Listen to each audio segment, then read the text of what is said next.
Ernie's a slow and steady guy, right? He's been at the Board of Water Supply for over a decade. He's been in water his whole life. He's an engineer.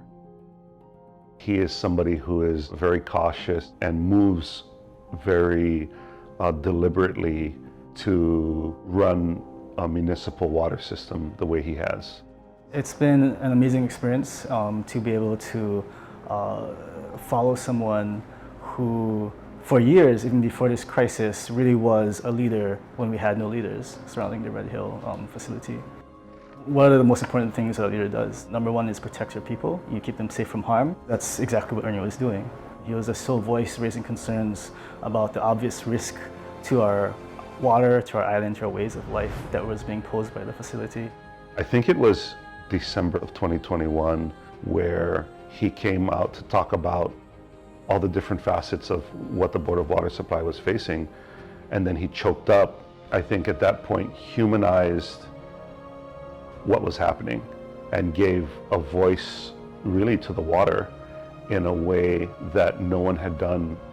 He's also been the one to pull out calls to the community, let us know, that when it was our turn, our time to step up, because he understood that the risk to our aquifer, the risk to this source of water and life that sustained us for thousands of years was too great.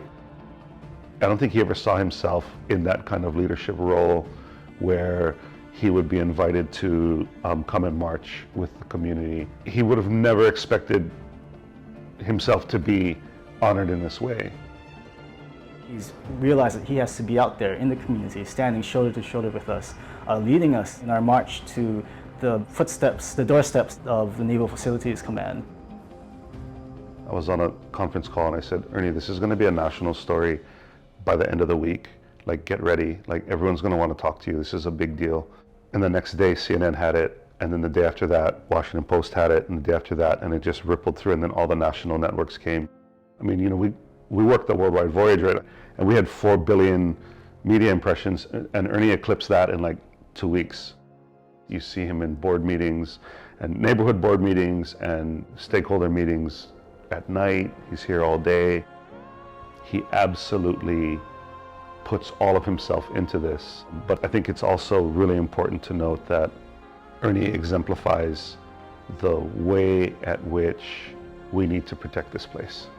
Whether it's the water, whether it's the land, whether it's the way at which this community holds Hawaii, it's very special. It is unlike any other place on the planet, and people like Ernie are the reflection of that. Aloha, Ernie. Nui ko mako aloha yaʻoe no keia mau makahiki e hapai keia kuleana koʻikoʻi loa.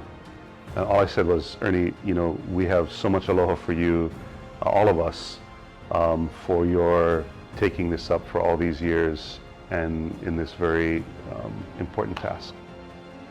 He's a trailblazer, and I think this award will really show the importance of that.